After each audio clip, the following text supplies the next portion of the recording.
Guys, स्वागत है आपका मेरे यूट्यूब चैनल स्टडी विद अमन कुल में।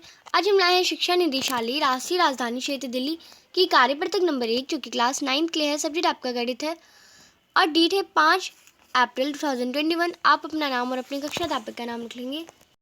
अध्याय आपका एक है संख्या पद्धति, जिसमें आप रेशनल नंबर्स यानी परिमेय संख्या के बारे में आज की वर्कशीट में पढ़ेंगे। बबली, क्या तुमने परिमेय संख्याओं के बारे में जानती हो? क्या आप परिमेय संख्या के बारे में जानते हैं? तो यदि हाँ बबलू, वह संख्या है जिसको हम पी क्यू के रूप में लिखा जा सकता है, जहाँ पी और क्यू दोनों ही पूर्णांक होते हैं और क्यू 0 के इक्वल नहीं होता है, उन्हें हम रेशनल नंबर कहते हैं यानी परिमेय संख्या कहते हैं। तो कहते हैं बहुत अच्छी।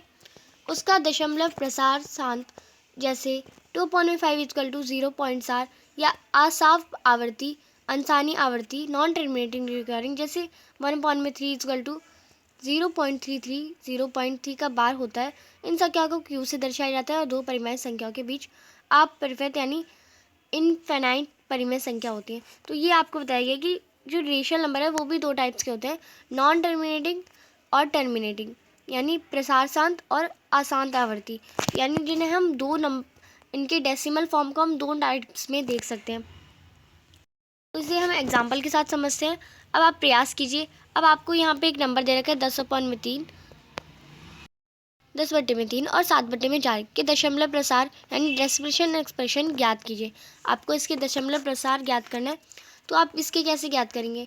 इसे डिवाइड करके। तो आप इसे डिवाइड करेंगे तो आप यहाँ देखेंगे 3 को आप जब 10 से डिवाइड करेंगे तो आपका जो आंसर आएगा वो लास्ट में 1 बचेगा। तो 3 तो 1 से आएगा तो हम पॉइंट लगाते हैं, फिर हम इसे आगे 0 लगाते हैं, फिर 9 से करेंगे, फिर 1 बचेगा, फिर 3 से करेंगे, फिर हम करेंगे। इसके आगे डेसिमल लगाने की हमें ज़रूरत नहीं है, दशमलव लगाने की ज़रूरत नहीं है, तो हम ऐसे ही 0 ले लेंगे, फिर 3 से करेंगे, फिर 1 बचेगा, फिर 3 से करेंगे हम 0 लगा के। तो ऐसे हम करते जाएंगे पर ये 3 नंबर बढ़ता ही जाएगा, कभी ये ख़त्म ही नहीं होगा।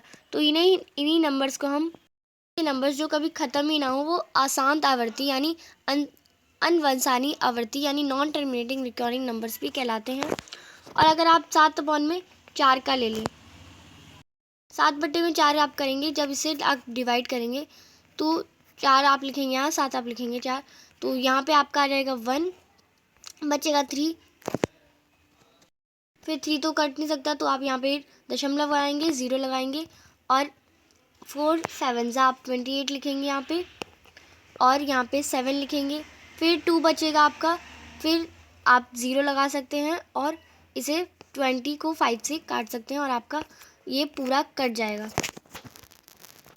दोनों ही नंबर हमने सॉल्व कर ले तो आप इसका आंसर ऐसे में लिखेंगे 10/3 का आप 10/3 का आप यहाँ से लिखेंगे 3.33, आप 4 बार लिख सकते हैं, 4 बार मैक्सिमम होता है।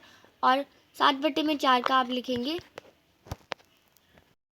1.75। तो ये आपका आंसर हो जाएगा क्वेश्चन नंबर फर्स्ट का। और आप यहाँ पे नॉन टर्मिनेटिंग नंबर्स भी लिख सकते हैं, आप हिंदी में लिख देंगे नॉन टर्मिनेटिंग और यहाँ पे टर्मिनेटिंग नंबर्स। तो यहाँ पे आप टी लिख सकते हैं या आप अनवसानी आवर्ती और इसमें आप शांत आवर्ती लिख सकते हैं। आगे हम देखते हैं, आइए अब अशांत आवर्ती दशमलव प्रसार को P/Q के रूप में बदलना सीखे। अब जब आपका दशमलव प्रसार आपने अभी करना सीखा, अब इसे हम P/Q के रूप में कैसे बदलेंगे? तो दशमलव के बाद सिर्फ आपको 1 अर्थात 4 की पुनरावृत्ति है, इसलिए 1 के दोनों तरफ 10 से गुणा करना है।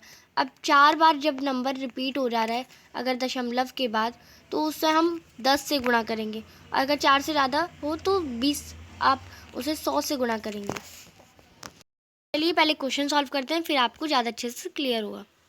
उदाहरण है 0.44444 को P/E के रूप में व्यक्त कीजिए, जहाँ P और Q कोई पूर्णांक है और Q इक्वल ना हो 0 के। अब हल करते हैं। माना हमने x = 0.444 है, तो हमको x को भी 10 से मल्टीप्लाई करना है और 0.44 को भी हमने 10 से मल्टीप्लाई करना है। x को 10 से मल्टीप्लाई करेंगे 10x आएगा, 0.444 को हम जब 10 से मल्टीप्लाई करेंगे तो 4.444 आपका आंसर आएगा। एक ये इक्वेशन हो गई, एक ये इक्वेशन हो गई, 1 मार्क कर दिया, 2 मार्क कर दिया। अब समीकरण 2 में से 1 को घटाने पर 10, अब हमें समीकरण 1 को घटाना है 2 में से, तो 10 में से x माइनस करेंगे आप तो आपका 9x बचेगा। और 4.444 में से आप 0.444 घटाएंगे तो आपका 4 ही आपका बचेगा। तो 9x इक्वल टू 4 आपका आएगा। तो x इक्वल टू 4 अपॉन में 9 आपका आंसर हो जाएगा, जिसे हमने p अपॉन में q के रूप में लिखा। तो ये आपका हो जाएगा। अब आपको प्रयास करना है, सिर्फ एक क्वेश्चन आपको दे रखा है, आप उसे इजीली सॉल्व कर सकते हैं। आपको 0.77 को p अपन में q के रूप में व्यक्त करना है, जहाँ p और q कोई पूर्णांक नहीं है और q इक्वल नहीं है 0 के। तो आप लिखेंगे माना हमने x मान लिया इक्वल 0.7777 के। तो हमें अब x को भी 10 से मल्टीप्लाई करना है, तो x को 10 से मल्टीप्लाई करेंगे 10x आएगा, और 0.777 को मल्टीप्लाई करेंगे अगर हम 10 से, तो आपका 7.777 आपका आंसर जाएगा। अब ये आपकी एक पहली इक्वेशन हो गई, ये आपकी दूसरी इक्वेशन हो गई। अब समीकरण 1 में से आपको 2 को माइनस करना है, तो आप यहाँ लिख लेंगे समीकरण 1 में से 2 को घटाने पर, आप यहाँ पे घटाने पर लिख देंगे। फिर आप जब 1 को 2 से घटाएंगे तो ये आप लिख लेंगे। तो 10x में से x माइनस करेंगे तो 9x बचेगा, और 0.77 में से आप 7.77 घटाएंगे तो आपको ओनली 7 बचेगा। तो x इक्वल टू 7 अपॉन में 9 आपका आंसर जाएगा, जिसे हमने p अपॉन में q की फॉर्म में लिखा। तो ये आपका आंसर हो जाएगा x इक्वल टू 7 अपॉन में 9, जिसे आपने p अपॉन में q की फॉर्म में लिख दिया। तो ये आपके आज के वर्कशीट में बस इतना ही था। हमने परिमेय संख्या के आसान आवर्ती को दशमलव प्रसार और के p के रूप में बदलना सीख लिया है। आपको और जानकारी देखनी है, वीडियो देखनी है, तो आप ये दीक्षा के गवर्नमेंट पोर्टल पे जाके देख सकते हैं। आपको यहाँ पे लिंक्स भी दे रखे हैं। और वीडियो अच्छी लगे तो लाइक करिए और सभी दोस्तों शेयर करिए इस वीडियो को, और चैनल को सब्सक्राइब करना तो कहीं भूलिएगा ही मत। आपके लिए बहुत फ़ायदेमंद होता है, नोटिफिकेशन आते हैं मेरे चैनल पे, आपको डेली वर्कशीट अपलोड मिल जाएगी, तो आप जाके देख सकते हैं। और आप इस वीडियो के कमेंट सेक्शन में मुझे बताएंगे कि वीडियो आपको कैसी लगी, अच्छी लगी, बुरी लगी। आप मुझे कमेंट सेक्शन में अच्छे से बता सकते हैं, और चैनल को सब्सक्राइब ज़रूर करिए। और हमारा आप टेलीग्राम ग्रुप ज्वाइन कर सकते हैं, जहाँ पे आपको एग्ज़ाम से रिलेटेड, वर्कशीट से रिलेटेड आपको सारी इन्फॉर्मेशन मिलती रहती है। आपने अगर चैनल को सब्सक्राइब कर रखा है तो आपको नोटिफिकेशन मिलता है। 9th क्लास में आपको अच्छे से ज़्यादा मेहनत करनी है और आपको अच्छे से नंबर लाने हैं, तो आपको अच्छे से हमारे चैनल को सब्सक्राइब करके वीडियोज़ रोज़ देखनी है और समझनी है।